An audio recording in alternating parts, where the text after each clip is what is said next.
Conceive, believe, achieve. This is former UFC middleweight champion of the world, Michael Bisping. Paddy the Baddy here. You're listening to Combat Sports UK. And you're watching Combat Sports UK. Mason, here tonight at Samurai Fighting Championships 3. Great night for Celtic Pride, 2 out of 2. How do you feel about the fights? Oh, good, yeah. I think it just shows obviously how well and how hard the boys have been working. Improving leaps and bounds. We had two of the Army boys fight, obviously Tate and Ellis. They both showed good character, good levels, and easy ways to improve. On to you now. The most important question, to be honest. How are you feeling? Mentally, physically, how are you feeling? Oh, I'm ready to fight. I took one straight left, caught me in the eye, and he had me another one in the chin, and I got a bruised shin. Apart from that, I'm fine. I was back training the Monday after. I've been back training since.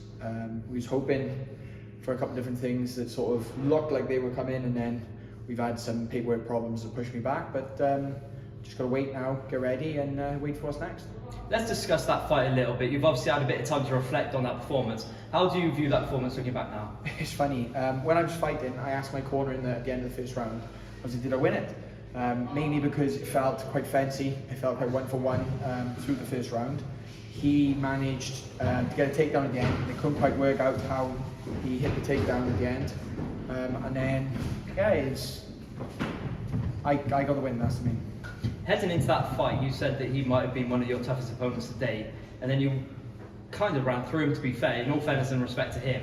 Were you expecting him to bring a bit more to the fight, or is that just credit to you? I always expect more from him. He was an NFA champion. He'd had 5 fights in Bellator, 4 losses and 1 win, but if you look at the people he lost to, he had 1 TKO loss that wasn't really a TKO loss, he just got sat down, and it was a bit of an early stoppage, and then the other 3 literally just held him down. They didn't want to know. I went in there expecting to fight a striker who could wrestle, and I got hit twice. So I think it just shows the level I'm at and where I can be. And a few of the shots I threw, if they landed, I think would have sent him to sleep. So it was nice to get a finish, but yeah, I wasn't surprised.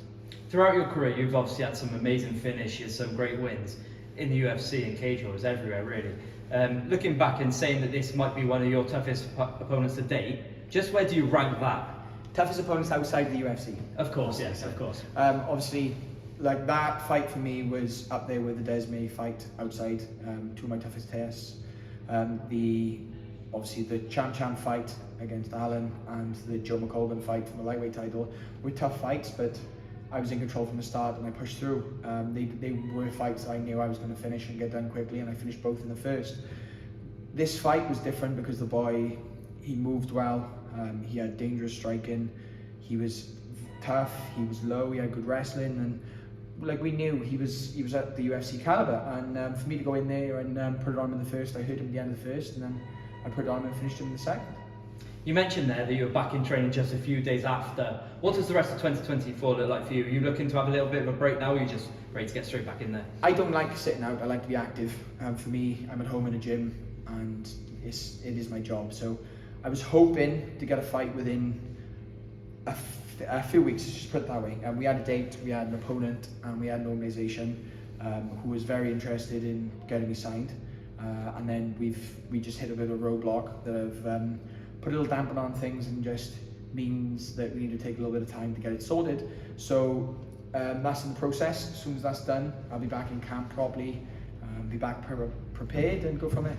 You just mentioned there that you had an organisation in mind. Does that mean your next fight might not be under the Cage Warriors banner? Who knows? Like I said, this fight game isn't cut and dry, and until your name's on paper, it doesn't mean anything. So it could be anything yet. It's a fickle fight game with fickle organisations, but we'll wait and see.